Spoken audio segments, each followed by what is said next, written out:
Hi, everyone. This is Jeff Praissman with Interactive Brokers. It's my pleasure to welcome back to the IBKR podcast studio, Scott Bauer from Prosper Trading. Hey, Scott, how are you? Jeff, never better. How are you? I'm great. I love having you come in on our Wednesday midweek market podcast. And for our listeners, Scott Bauer is the CEO of Prosper Trading. You can find more from him on our website as well as our website, prospertrading.com. But you know what? Let's just get to it. And as we always do, we talk about the past 5 days and kind of looking ahead. Kind of looking back, Scott, from last week, the S&P 500 rebounded pretty sharply after the previous week's sell-off. Now, what factors do you believe contributed to most of this recovery? I really think three things. Number one, the potential de-escalation between Russia and Ukraine, the talks that President Trump is going to have with Putin. So that took a little edge off the mark. Number two, the tariff situation, probably not as bad as many people had anticipated.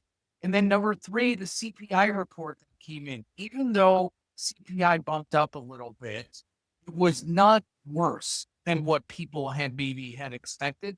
And the market really took that in a pretty positive light. Is it fair to say these are three pretty positive things? It's maybe more of a shift in investor sentiment versus technical positioning? Oh, it certainly seems like it. And I think if you look at some of the retail option flow, especially, it is pretty bullish. And I know the VIX is near and dear to your heart, and we saw it last week fall below 15 again after spiking above 22 earlier in the month.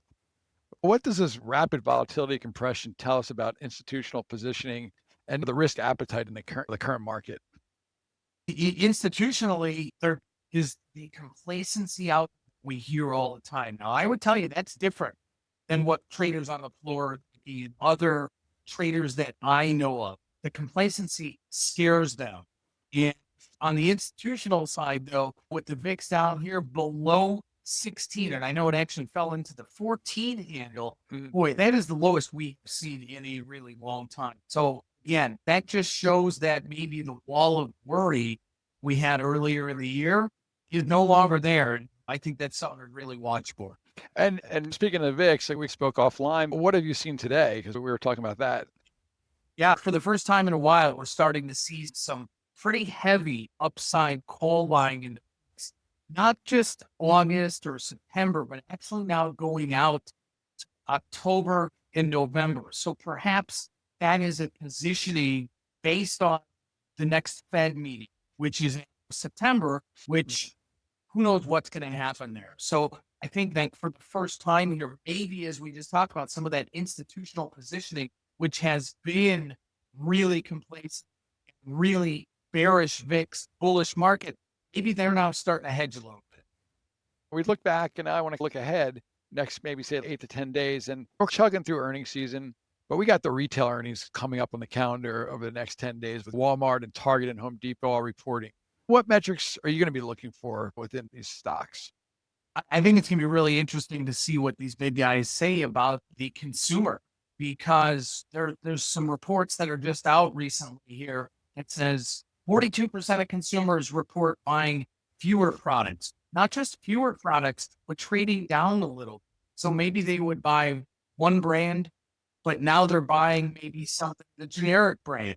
27% on this sudden since consumers are switching to generic brands. So I think that the pattern of the consumer is going to be really important, not just for what they did this past quarter, but what the big retailers, the Walmarts, Targets, Home Depots say about what they may see, and of course the tariff impact.